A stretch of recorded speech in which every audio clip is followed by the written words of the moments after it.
Firstly, we are glad to have Ms. Vandana Tolani here. She is a renowned speaker and a leading investment banker and helping startups to raise funds successfully across the world.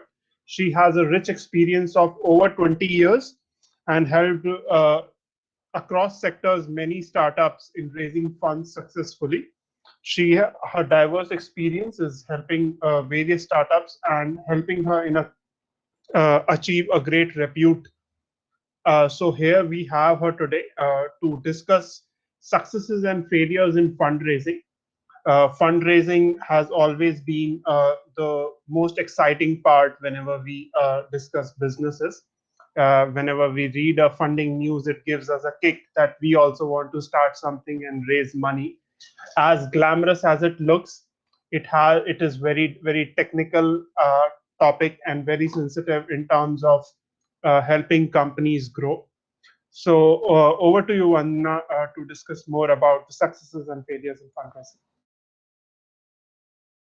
So, first of all, would like to thank Pranjal and Paras and the entire team of Startup Grin for having me here once again. And, thank you for the wonderful introduction. And I'm very grateful to you that all of you have made time on Saturday to come and attend this success and failures in fundraising.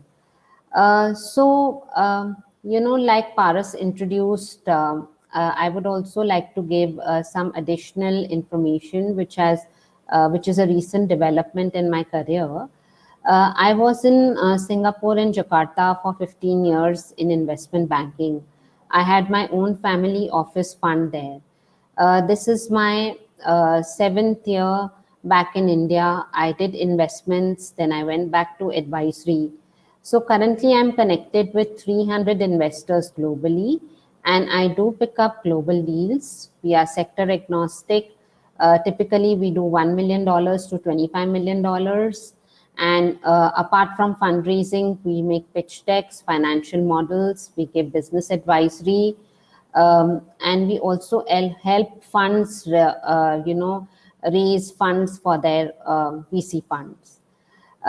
This month, I'm nominated as the top 10 women leaders in 2021 in wealth management.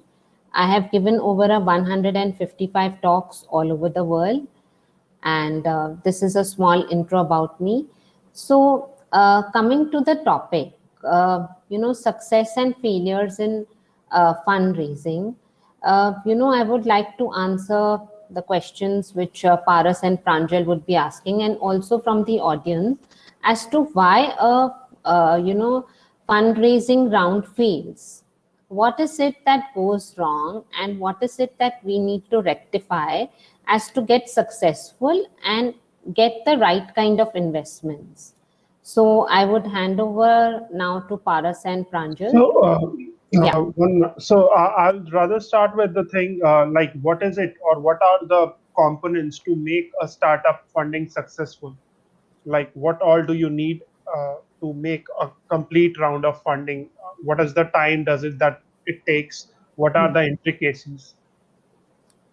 So the thing is, the very first start is to have a proper pitch deck made by a professional, as investors don't spend more than 90 seconds on a deck.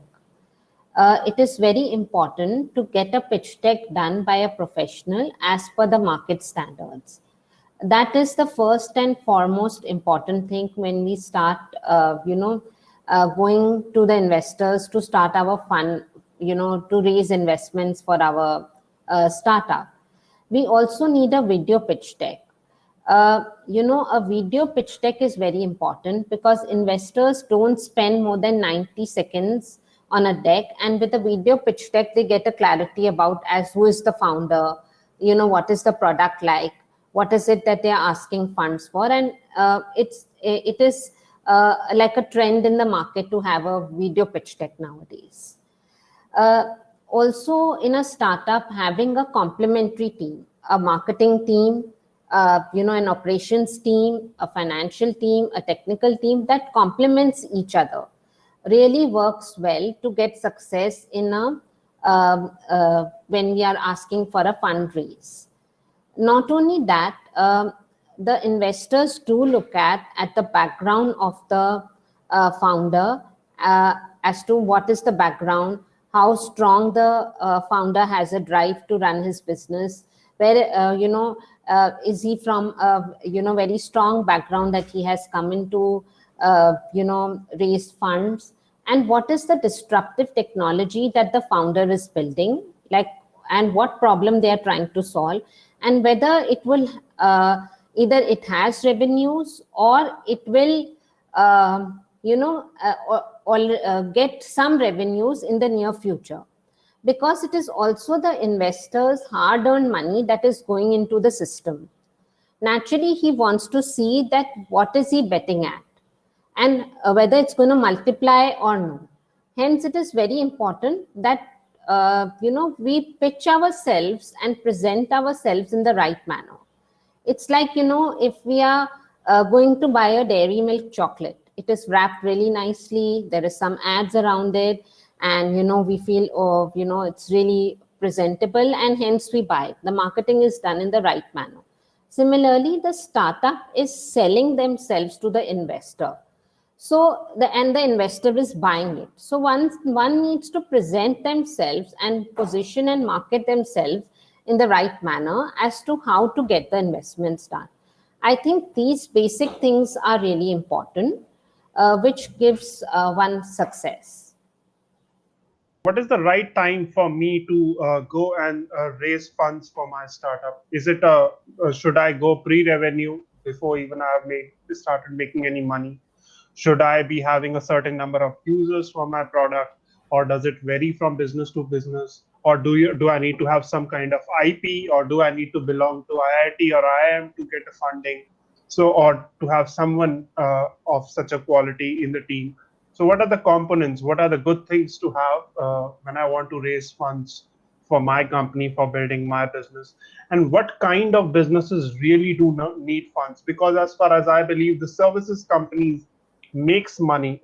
It's generally the product companies where the long-term gestation is involved, where the maximum amount of money is needed to build the product initially. So, where exactly should I raise the money, and what are the components that are needed? So very good question, Paras, and happy to answer this. So the thing is, firstly, let's pick up the hot sectors which are happening now. It is fintech, it is agri-tech, it is edu-tech, it is health tech, food tech, deep tech, AI, robotics, and any disruptive technology that is solving a larger problem. Like when the second wave hit us, why were we so disorganized in having the right kind of things, wherein we had already created good apps, pharmacy apps, we had already some of the good technologies as per the last year's experience when COVID hit us. So I think what kind of these are the kind of technologies which are hot at present, and the investor would bet in these technologies. One is that. Second thing is, when you start to say for instance you have just an idea, you need to make a proper business plan, get the idea vetted by a proper mentor, a proper investment banker, somebody who has knowledge about it. And in case, I have also seen founders, they have the money, okay, but they don't know how to utilize it. In that case, it is important to have a CFO in your company, have an advisor in your company who can manage your money and not let it burn and guide you as to how you can get your investments and towards your business plan, so that you don't burn it entirely in marketing, or burn it entirely in building up the technology, or entirely burn it in building up the product, for instance, or the website, and so on and so forth. So I think these steps are important. Whether how much to ask in a funding round, it depends from startup to startup. I believe that in the beginning, the founder should self-fund the company with his own money to realize that what it takes for the investor also to put in the money. And then once you have bootstrapped a bit, you could ask for small amounts depending on the revenue that you have, and then ask for large amounts. Recently I've had companies with zero revenue, they are into life sciences, but they are asking for 15 million. Now definitely the investor will not invest in such companies.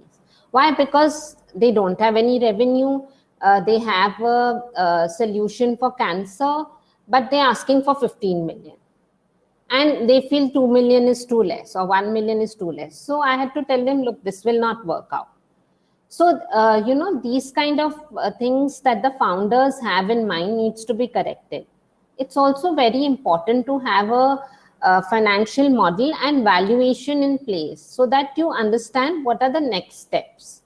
Otherwise what founders do is, I don't know how they calculate it, they come up with figures which are unreasonable, and when they present that to the investor, straight away it goes with a backfall. So I think this is what it takes. There is no exact figure as to one needs to ask for this much or that much, but you can, if you are prepared with all these things, you can easily ask for a 50 lakhs to begin with, between 25 to 50 lakhs, and it is easily available. If you are doing things in the right manner, there's enough capital and investors are investing. Uh, See, if I have to raise 25 to 50 lakhs, I'm assuming this is an angel investment. Of course. So what is the expectation of an angel investor? How much X return does an angel investor wants? Is it 5x, 10x, or what kind of scalability is he really looking for? Suppose I want to start a regular shop or regular something, a regular restaurant. Will the investor be interested in the same way a large technology company gets funded? If for an angel investor, what is his ask really? So also it depends from angel investor to angel investor as to what they ask for. So typically if it's a celebrity, they ask for something above 25%, between 25 to 30%. Some angel investors also ask for 50%. If it's a VC or an early stage fund, they only take between 10 to 15%. They are highly professional people. They come with themselves a marketing team, a technology team, a network. So whenever a company comes to me, I always first suggest them to go with VCs and early stage investors and early stage funds rather than angels, because angels it depends totally from angel to angel what is it they want in the company. They can go from 25% to 30% to 50%. And to check the background of the angel investor also, it's pretty tough, wherein VCs are all over the place on Google. Now, I have got a few funding done with Sukhbir Singh, the celebrity in Canada. That's a singer. So he's a decent investor. Then there are some cricketers that invest. So they are decent investors. But they don't know anything about investment. So we have to guide them as to everything. But at some point, they also ask for an unreasonable amount, which is, not acceptable. So hence, it's very, very important to have a professional investment banker in the middle, because they have relationships with these fund MDs, with the angels, with the HNIs. Now, if you might understand that investments is all a game of having the right kind of relationships. If you have the right kind of relationships, you can easily get the investment. So initially, when COVID had not hit us, what used to happen is that we used to go for these dinner meets, breakfast meets, tea meets, and build relationships and, wine and dine with the investors and get things done. But now, because the COVID has hit us, and because we investment bankers have been in the market for 20 years, we are carrying forward that relationship with us.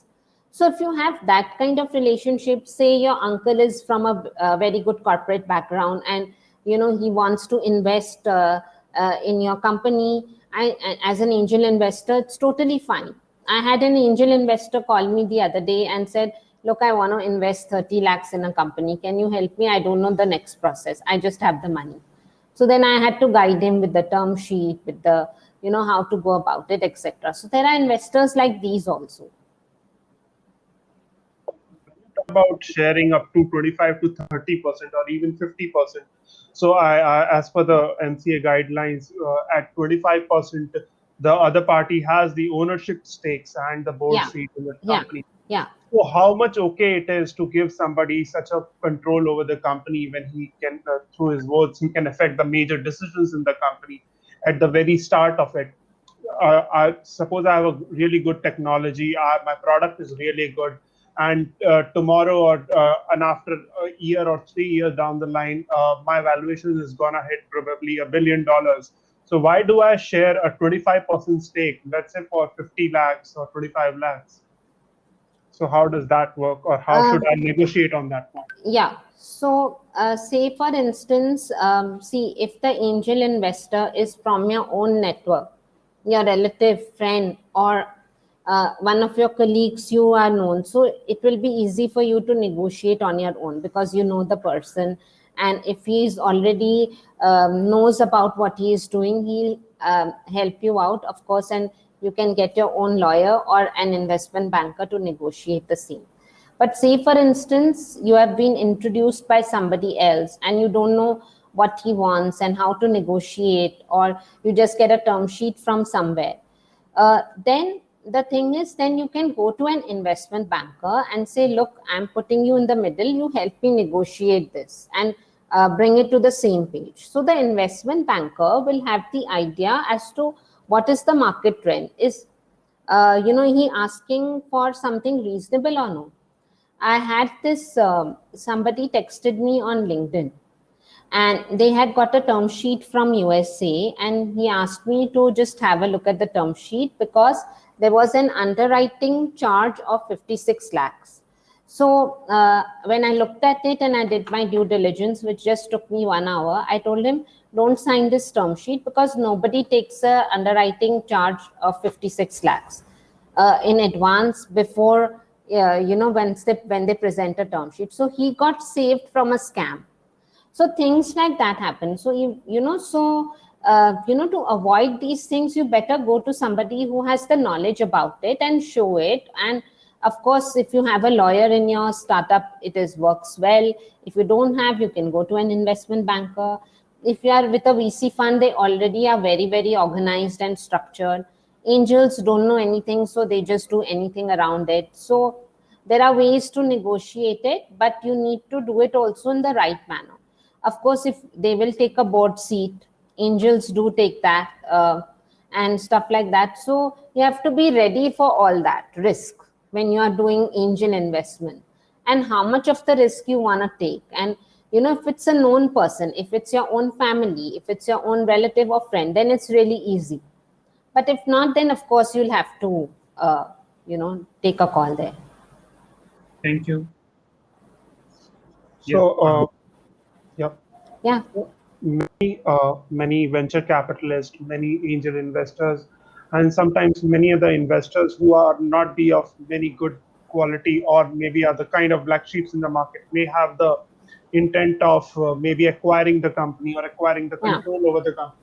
So how I, as a startup who is newbie in the market, saves myself from such things from happening, or how should I not end up in a very pressing financial situation?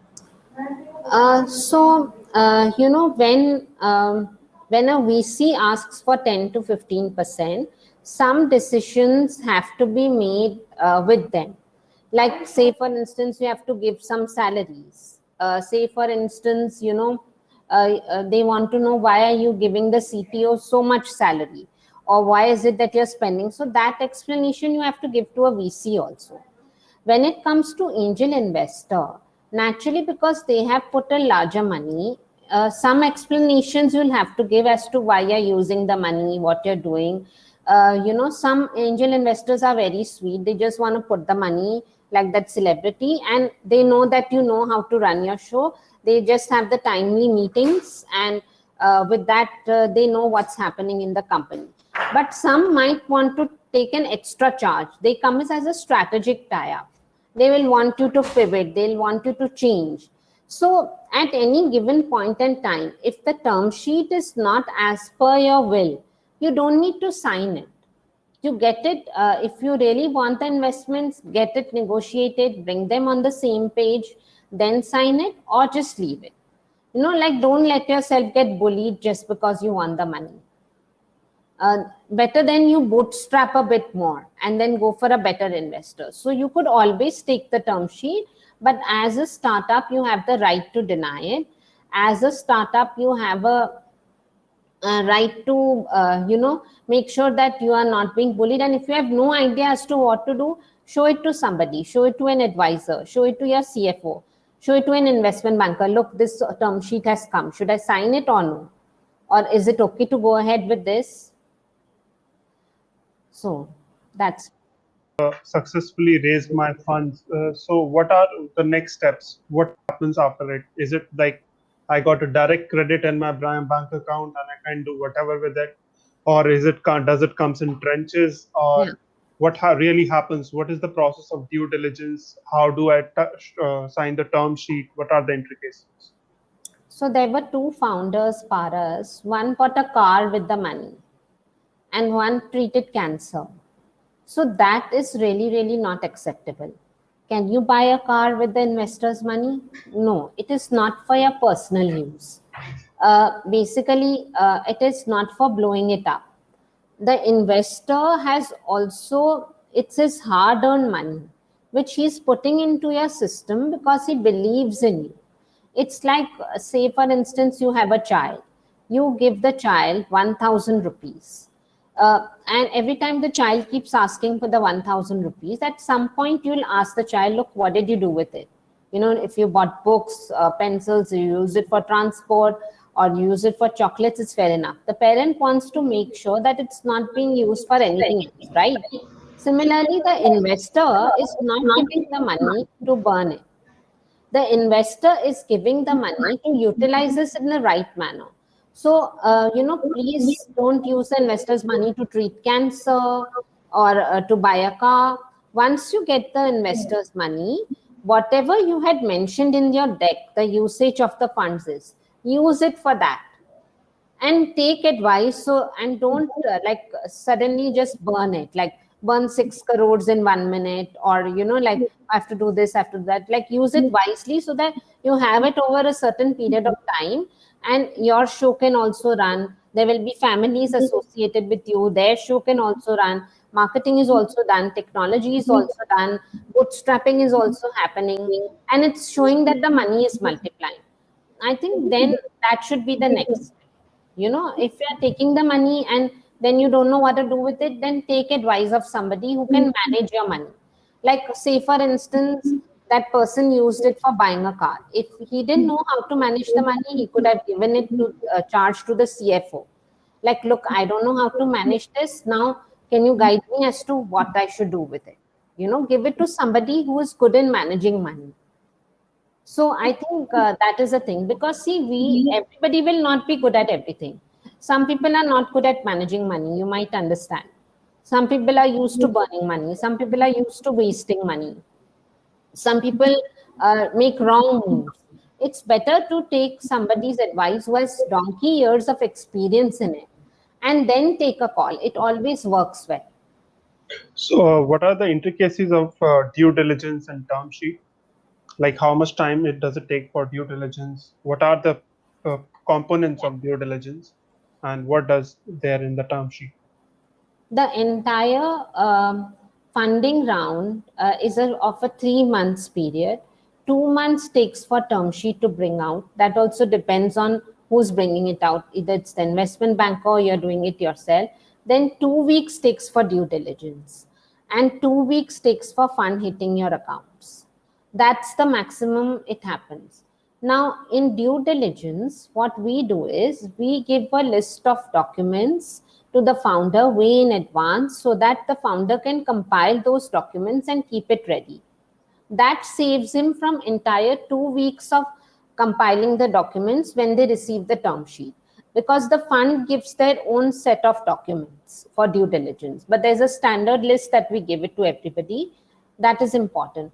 Now, in one case, what had happened was that the founder, we had given him the list, he had submitted his documents. There was something that came wrong in his DD, and we asked him to change. We got information and we said, look, if you change this, the term sheet is there, the fund will hit your account. But he didn't change it. So this went on and on for about 1.5 years until when all the fund guys backed out. So it was his loss. So those things should be avoided, I feel. And do your make sure that you are passing in your due diligence. And then it doesn't take more than 2 weeks for due diligence and 2 weeks for fund hitting your accounts, if it is done in the right and proper manner, and if we are doing it in the correct manner. See, somewhere you could be missing documents that you can always arrange. If there's anything that comes out wrong, you can fix that. You get a chance to do that. But even then, if you don't do, then nobody can really do anything about it.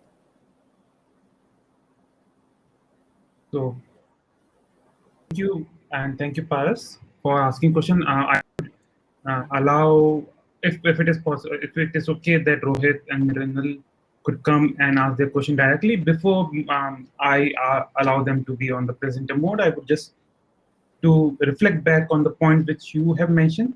So this is interesting to know in the sense that in the second wave, as you mentioned, there are applications for the pharmacy and around the health tech, but still those were not. So I think if you on those points that we already were tech ready, but how have those tech readiness helped us moving forward with the pandemic, or able to cope up the pandemic? And what are the new things which has forced the tech companies to change their direction now, which will also affect the fundraising? And to just reflect back on the second point, as you mentioned that before the COVID, the investors, the investment bankers used to meet the startup founders, but now that is not possible. But there are these virtual meetings through which still the social connect and the social context is still missing. So the first point would be good to know how the pandemic has changed the startup founders to look their business model and how that funding is affecting now. See, the thing is that when Paytm, when demonetization had hit us, what had happened that time? Many of us didn't know how to use Paytm. I can tell you, I also didn't know how to use Paytm. I only started using it after demonetization hit us. I knew about Paytm, I had heard about it, but I never bothered to use it. Only when I was forced to use it, then I started using it. And then now we see vegetable vendor, everybody is, milkman, every second person is using digital payments, QR codes. We don't need to carry cash. We can just manage with our Google Pay, right? Or Phone Pay or other stuff that is there, all the digital payment. Similarly, when the pandemic hit us, we knew about Zoom, but we never bothered to use Zoom. We thought, oh, who's going to use Zoom for meetings? Oh, it's like this, it's like that. But when the pandemic hit us, we actually got forced to use platforms like Zoom, AirMeet, StreamYard, and all these other new platforms, MS Teams that came in. I think school teachers started learning how to use Zoom. It was so sad that CBSE teachers were having really difficult time as to how to operate Zoom. And only when the pandemic hit us, we were forced to go digital, and use these platforms, which made our work easier. Like for instance, I'm a mother of 2 kids. Initially, I was running on the field and doing meetings, going from place to place. I could only finish 5 meetings in a day. Now, sitting on one chair with these platforms, I can do 10 to 16 meetings in a day, also manage my home, also in, deals. I have last year closed 4 deals sitting on this chair. So I'm just telling you, so, because I decided that, look, now I cannot go out, so I have to do it this way. So I also changed the lookout. Now, I think the startups should now go totally digital. Like make your LinkedIn really, really appropriate as per the standards, and keep it well, keep your website properly ready, keep your Facebook, WhatsApp story, all this used for business. Go totally digital, come to these webinars, ask questions, go on other online webinars to learn things. So I think this will keep you updated with everything. And what was your other question? That technology deals, whether they are happening or no? Yes, technology deals are happening, but I don't know how the founders are presenting themselves. I have judged many online shows wherein the founders were not introducing themselves. They were dressed up very casually, and they made it look very casual. They didn't want to tell what are they exactly looking for into investments, and so many other things. So I think there's a lot of grooming is required for of the founder as to how to present, what to do, what next, and then we should take them to the investors when they are investor ready. So there are a lot of different technologies that have come. There is a elderly care platform that I'm working on. There's a cancer, don't have to go through chemotherapies, stem cells thing that I'm doing. So there are many things that have happened that will help cure lifestyle diseases like diabetes, cancer. Elderly care is more efficient now at the press of a button. So there's, these different kind of technologies have come in. The only thing is that, the second wave, we lost many people because of having lack of oxygen, lack of all these things. But when I started using that, that oximeter, I realized that, that was a very good device to have, which was created, that oximeter, which we were putting on our fingers and testing how much oxygen is there in the body and all. So these kind of things were really doing well. But, had it been, if we had been more efficient, way in advance with all the technologies and everything and been ready, then I think we would not fail, have so many people die and lose our near and dear ones, and have to go through so much which we went through during COVID. So I think that was really sad. And now let's gear up for the third wave and the fourth wave. But my only suggestion is that we need to stay home, indoors, wash our hands regularly. Indians don't have habit of washing hands. We only learned washing hands when COVID hit us the first time. Wear the mask, carry sanitizers always, have your vitamins on time before you go anywhere. Take your vaccination. I have already taken my vaccination. So I think take all these precautions and do things carefully. Like, don't just start partying around, go in crowds and, start like really meeting people. Do it slowly. Thank you, Vandana, for your advice. So one of the things to add on to the larger, so most of the founders might not know what to ask and what to raise funds, and that's where your expertise and your experience comes very handy for them to really understand where they would need the money. At this present, their business might be running good.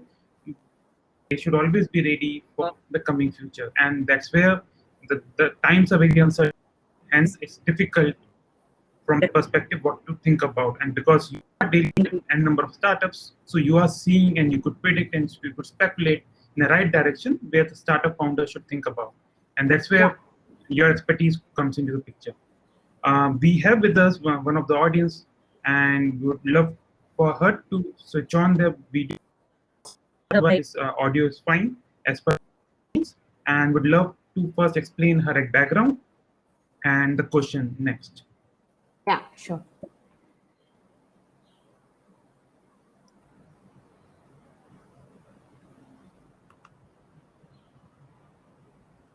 Hello, everyone. This is Mrinal, this side. Am I audible? Yeah, you're audible. Yeah. Hi, Vandana. So my question is, It was quite an interesting, insights that you have shared so far. But I just wanted to know what is a typical logic that you follow to do the valuation of a company. And whenever any application comes to you, is there any particular logic that you follow to come up with the right valuation of the company? Is it like it's going to be a multiple of EBITDA, PAT, or the annual turnover that you consider to do the valuation? What is the logic behind this? Because we keep hearing about various news when companies not having a good unit economics still end up raising such a large fund, right? And there would be a lot of service-based companies who will be following a unit economics, but still they don't manage to get a good valuation. So somewhere I personally feel that there is a bias towards that product-based companies. Of course, could be because of the market size and all. But in general, what is a formula that you as an investor would follow to come up with the right valuation for any company? So this is my question. And can you also give your a little bit of your background? Sure. Okay. Actually, my name is Pranal, and I run a company called as nitty-gritty Technologies. It's headquartered in Bangalore, and we also have a presence in Delhi. And we are into the field of providing skill assessment services. So largely, it's a B2B business. We deal mostly with the government and government bodies, state government bodies, and we also have a private exposure to the private business also.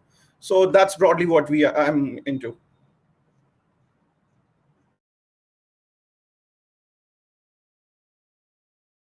So the thing is, Mrinal, what happens is that founders are at a very big mistake. What they do is they want to do everything themselves.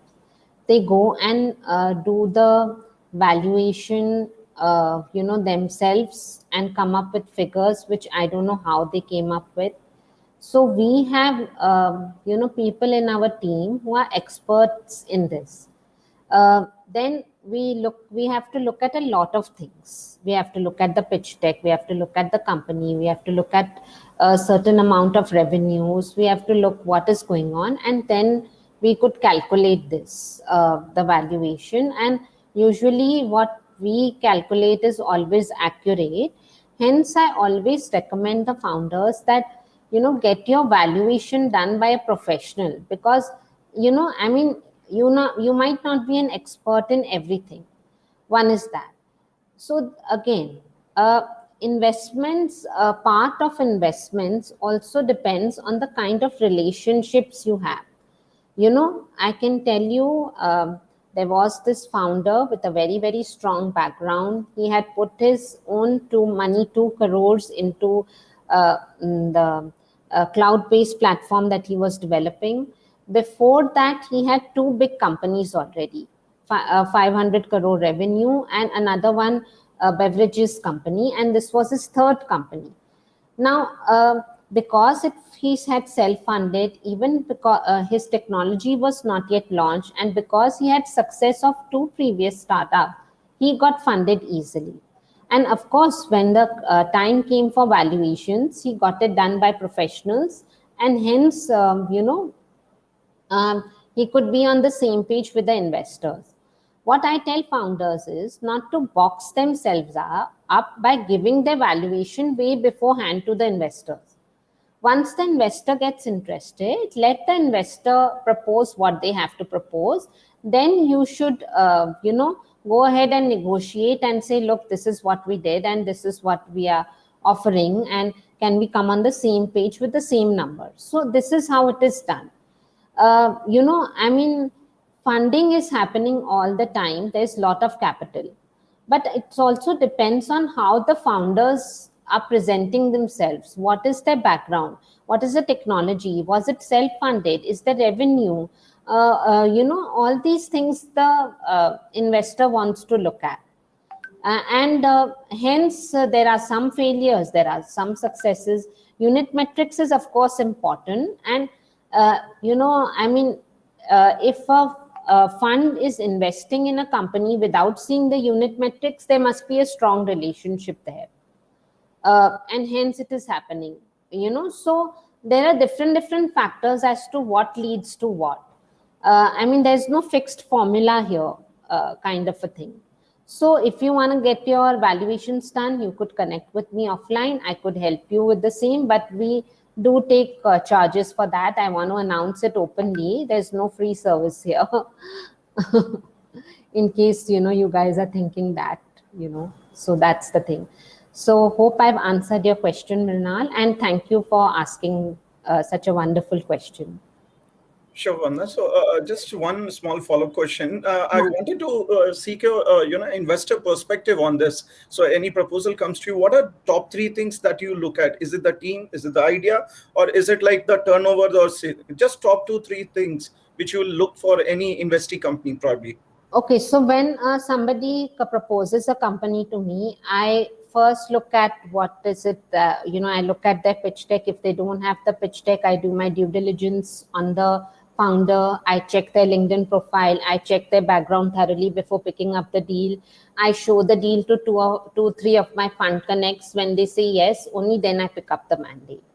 I personally look at the founder's background, the kind of technology they are bringing, and of course, I do look for revenues. If it is not yet into a revenue company, but if they are promising in future that there'll be some revenue, so I do that. But when a company comes to me, before I get into the call, I do my due diligence properly. I find out everything about them, what they are doing, what is their background, So we in one of my other talks, there was this gentleman who was continuously asking questions and saying all kinds of things. Post that, he tried to connect with me. And then he was forcing me to pick his deal, and I didn't want to pick his deal because I'd already done my due diligence. He had a lot of debts with different banks, and he had done some fraud activities in the banks. Definitely, I would not pick up such a deal. I'm a clean person. I pick up clean work. So I would definitely look into all that.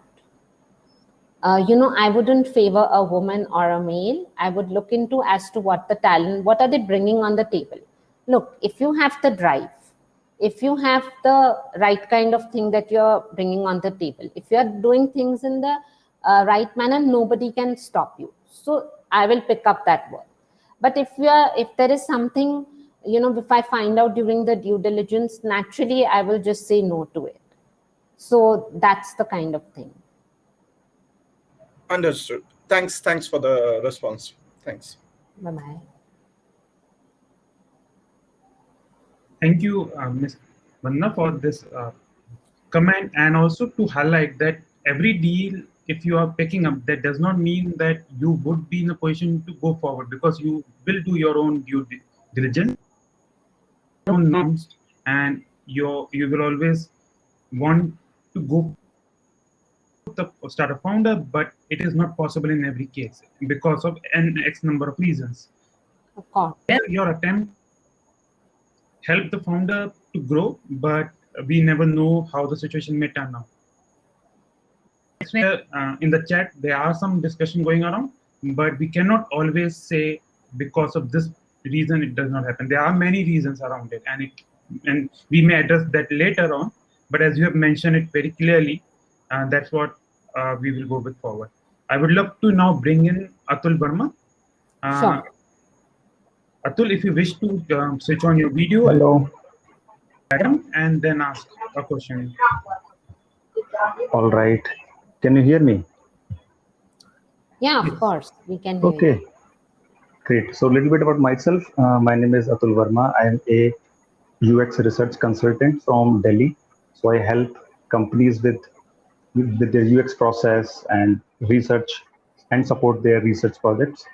So wanted to know about in case there are startups that do not have revenues or sales yet, but they have validated their business model by user interviews, talking with people, have some evidence that okay, their product would sell.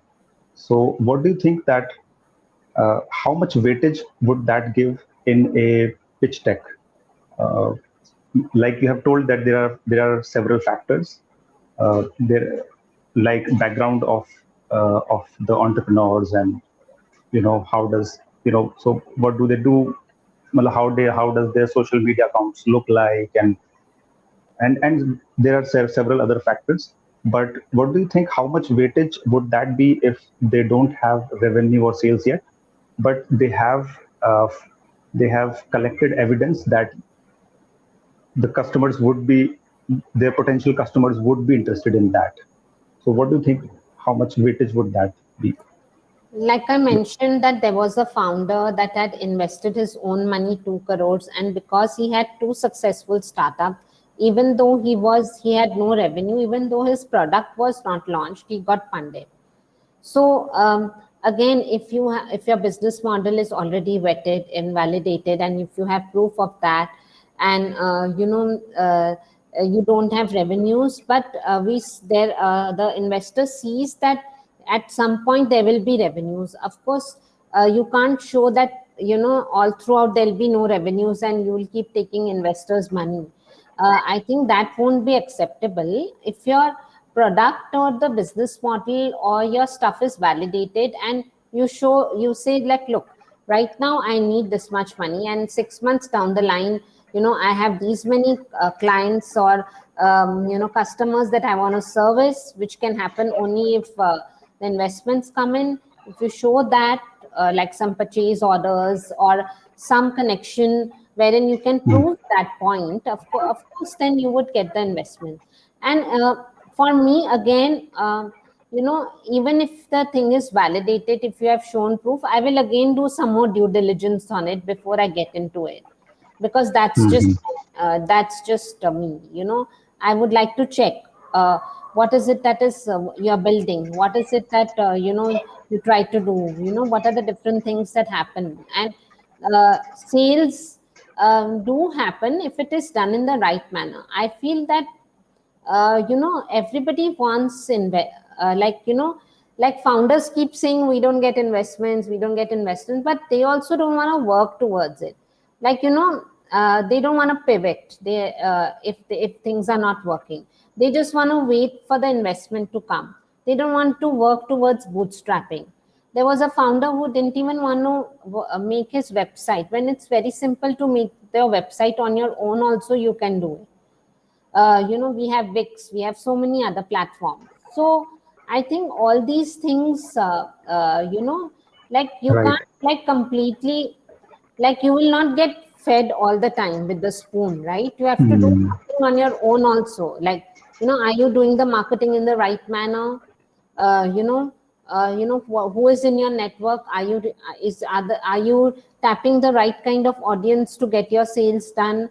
Who are the people in your network is very important. What founders do is they are reaching technology investors for a food deal, food investors for a technology deal, and agri investors for something else. So they are not checking the websites of the investors, where investors get 5,000 to 10,000 deals in a day.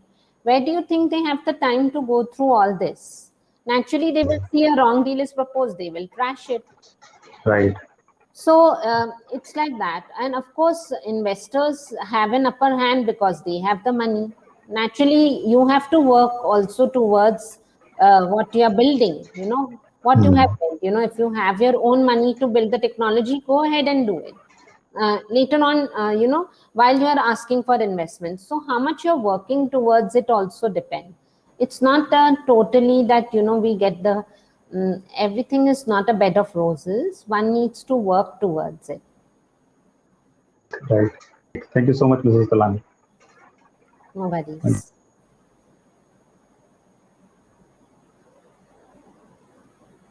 Paras, in the meantime, if you have a question, please go ahead, and I will make another participant present. Yeah, Paras was speaking earlier, but he was on mute for some reason before. So I think he wanted to ask something.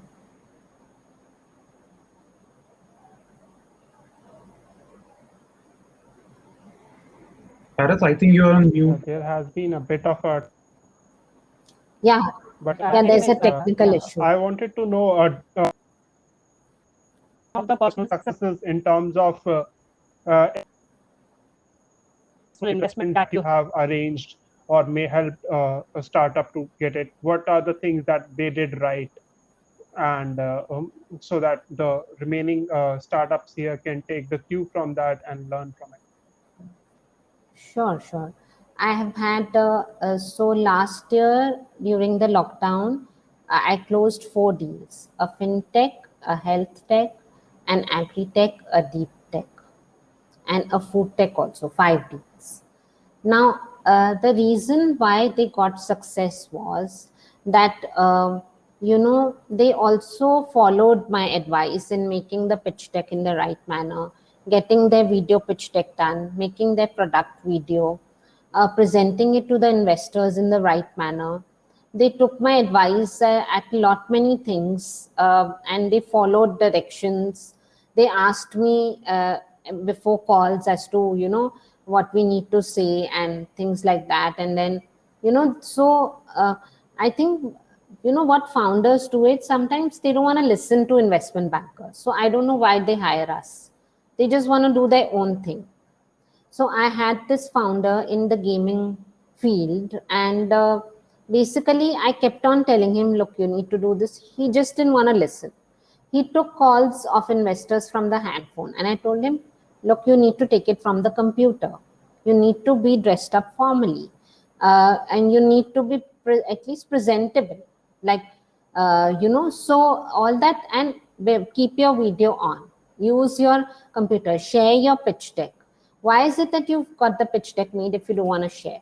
Make it interactive. Many founders just keep going on and on.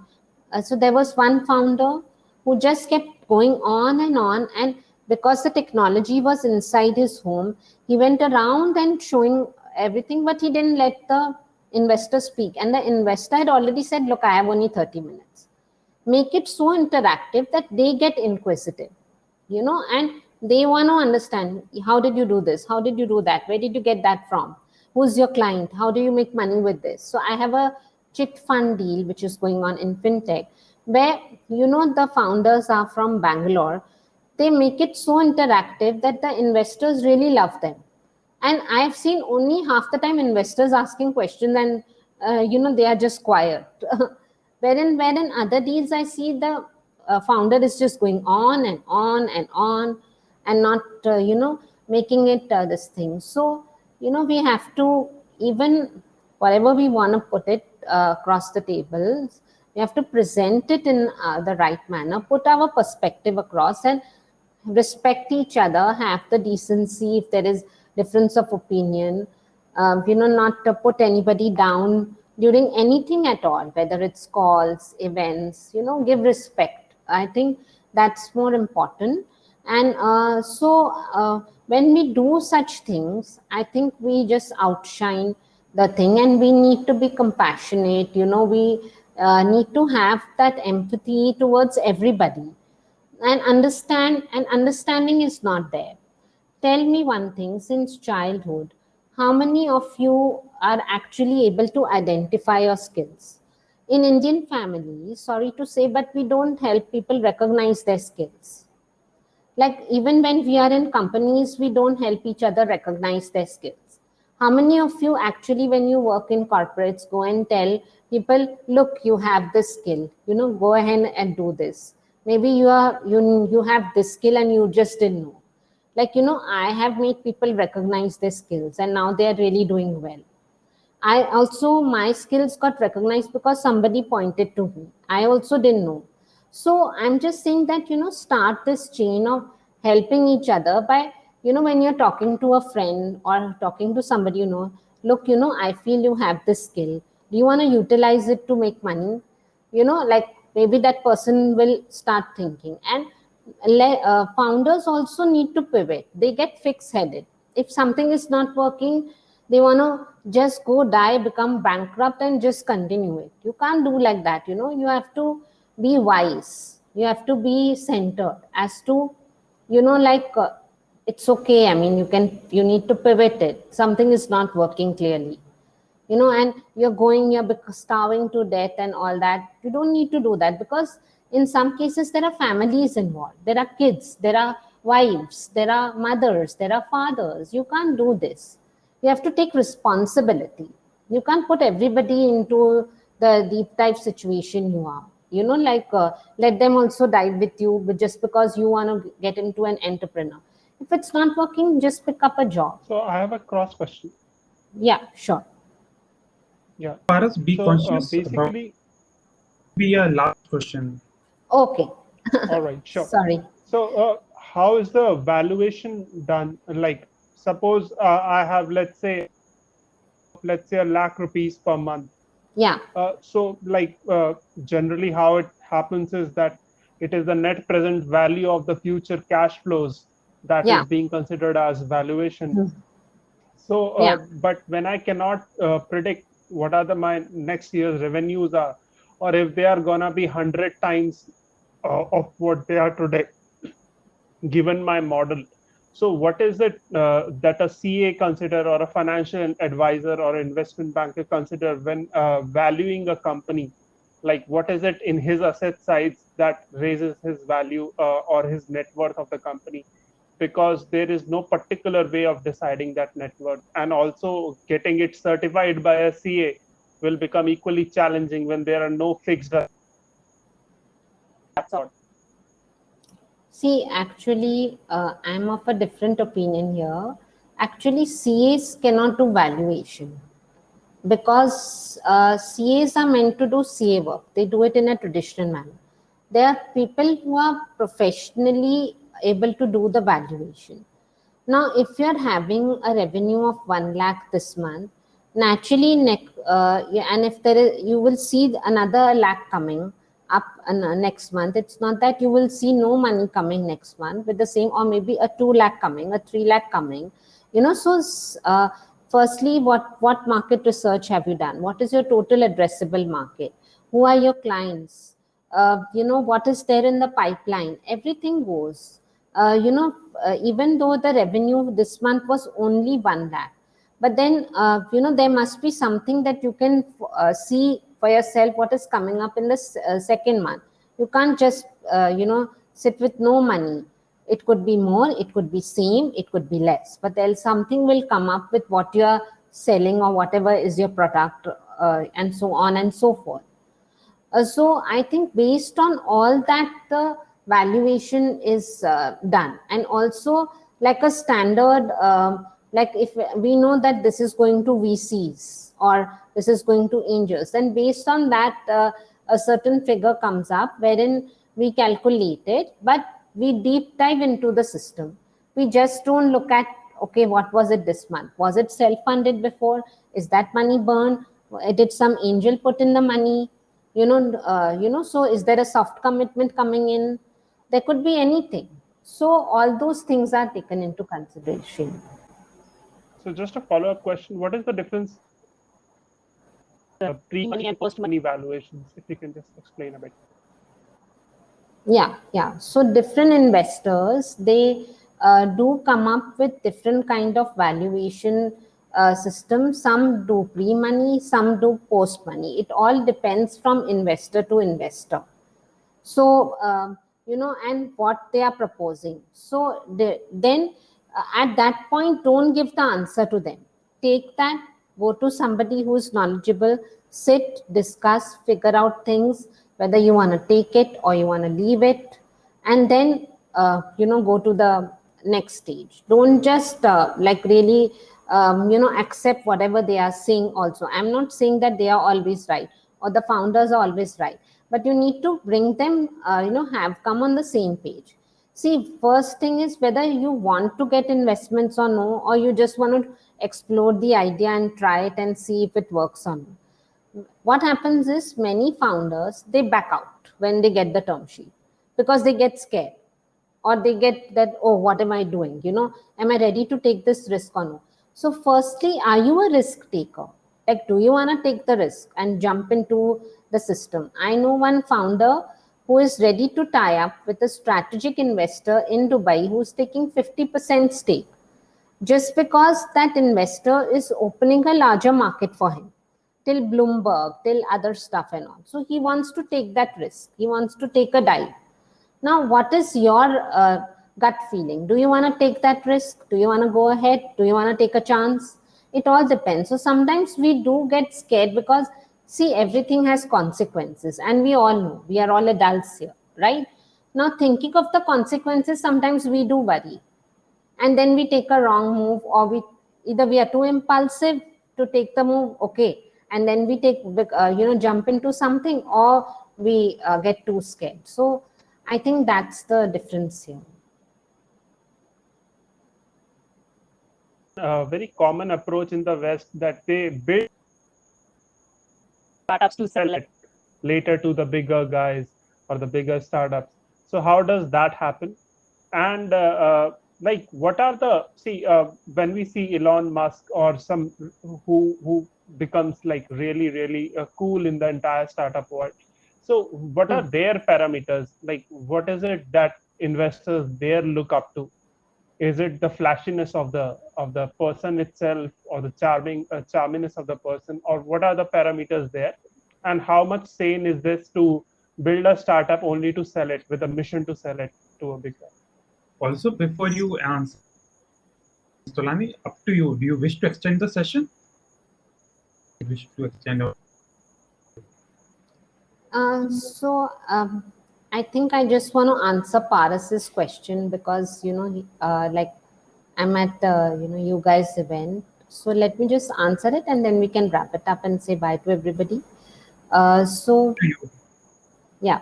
So the thing is, see, what happens is everybody needs a backing, right?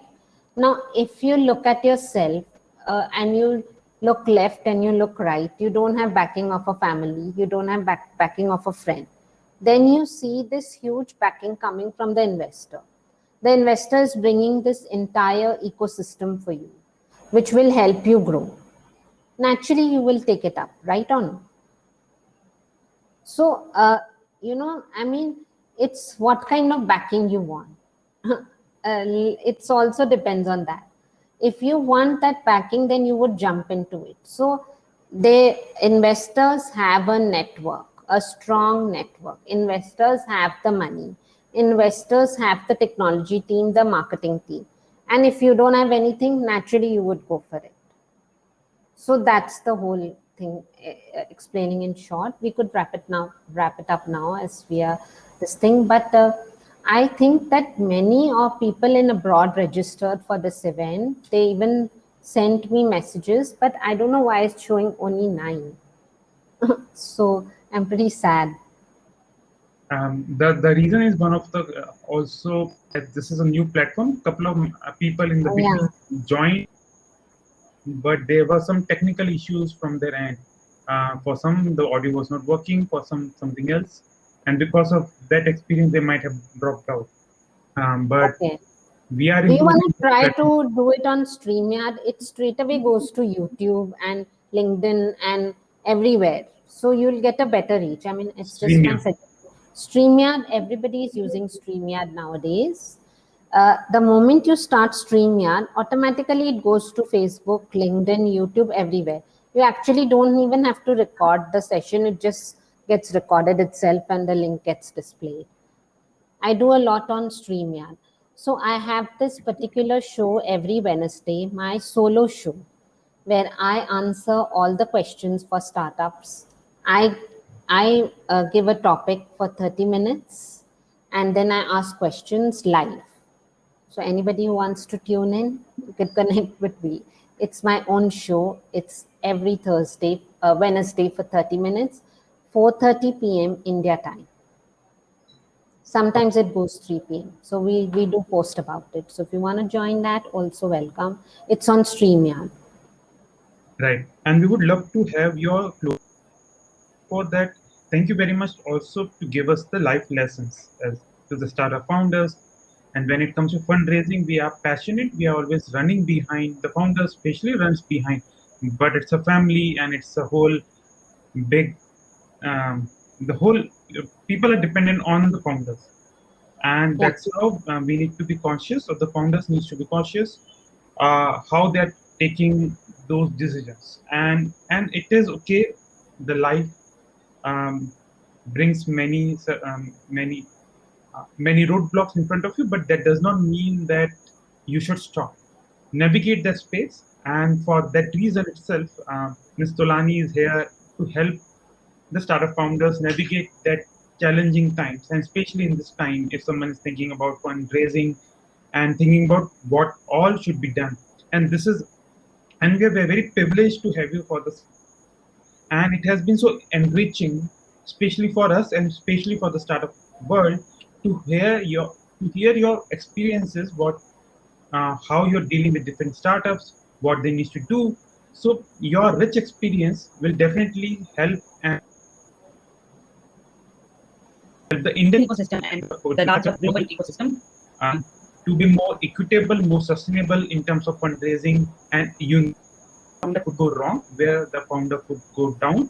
And here you are, and your services are here for them to not go down and not to commit those mistakes which you have seen someone else. And that's where, in the end, would love that there are a couple of things, two things broadly. As one of the participants is writing that we saw that computers, but that trending thing. Yeah. To answer that thing is also, and we already know and you have already answered it, but we could close with that. The thing which investors are looking at this present moment. In your first webinar with us, you have mentioned this very specifically, and today as well. But we could, and largely one simple question which everyone would be thinking about: which website to go for to do the. But that valuation, if you go do it on a website, that might not give a holistic picture to bits which Ms. Tolani does. But these are the two things where we could add on, close the Sure. session today. Thank you. Sure. So firstly, thank you very much for taking out your valuable and precious time and having this session and arranging this. It's a great effort. I'm happy to be here second time. And the thing is that we need to be positive. Whatever happens, if you are a positive person, I think you can reach the skies. When I came to India, people had given a lot of negative comments about me. I didn't focus on that. I just focused on achieving silently, and here is where I am today. So, so the thing is that I would recommend all of you to read the book Power of the Subconscious Mind. It will help you remain centered at all the time, and it is very, very important to remain centered. One thing. Second thing is, please believe in yourself. All of you are beautiful souls in your own way. You have your own talents, skills, positive things. We all are not perfect. Even I'm not like 100% perfect with everything. I could have my own flaws. So I think when you focus on what are your positives and not focus on your negatives, and stop comparing yourself with anybody, just focus on your own productivity. Stop comparing your life with others and this one and that one. I think that takes one a very, very long way. When you just focus on yourself, your productivity, your stuff, and not focusing too much on what the others are doing, saying, but have a knowledge of everything what is going on around you. Read Forbes articles, read the Economic Times, read the latest technology that comes up. Go on these. There are very, very technical webinars that happen at night, especially on Clubhouse and these other platforms. Go do your networking, build up your skills, meet people, talk to them, and encourage each and everybody you meet. And if you think that it's like become a fashion thing to become an entrepreneur, so don't like just think that okay, this is the only thing that I can do, or maybe I should leave the job and do this. If your life is running good with a job, you're doing well, then continue with it. You don't need to break that and then do something so destructive that your family suffers. But if you think that you have earned enough in the job, you have enough savings, you're starting your own thing and it's going to really work wonders, then go for it. Because you have to take wise decisions. Be centered, like I said, don't just do anything and everything just because others are doing. And stop comparing yourself. Believe in yourself. Read the book Power of the Subconscious Mind. To do valuations, my company does. You can reach out to me. But like I said, I do take nominal charges for that. We'll do it perfectly in the right manner for you. You'll be really satisfied with the services that we gave. There are many testimonials on my website, which speaks a lot about me. Please go and have a look. And that's all about it. I guess spoke too much. Very much, Vandana. We are very glad to, and it's been a great session. We will look at the audience next time and much more or the finance or the fundraising. A wonderful session, and we thank you for the same. And we thanks for patiently listening and being a great audience. So thank you very much, and have a nice day. And Thank would you for also having me here. Yeah. would like to mention that we have put Vandana Tolani LinkedIn profile in her website. Please have a look and reach out to her directly. I'd like to thank Paras for always having an enriching discussion with Ms. Tolani. Thank you very much, Paras. Yeah, I like the questions. Yeah, so technical, so profound. And thank you, Pranjal. Also, your questions are equally good, and everybody is smiling here today, so that's really nice. So, and I also like to acknowledge our team from Startup Grind. We have Atul here, Anant, and many others at the back end who are working tirelessly to make the event Oh, successful. So, thank thank you you all to of you. them. Thank you, Atul. Thank you, all the others who made the event successful. And let's hope we can create more such events and impart knowledge. And I'm happy to give more insights next time as well. Thank you for having me here, and stay blessed, stay happy, stay strong, and feel free to reach out to me if I could be of any help to anybody. Thank you. I will stop the recording to come online. We could do 5 minutes party session. Okay, sure.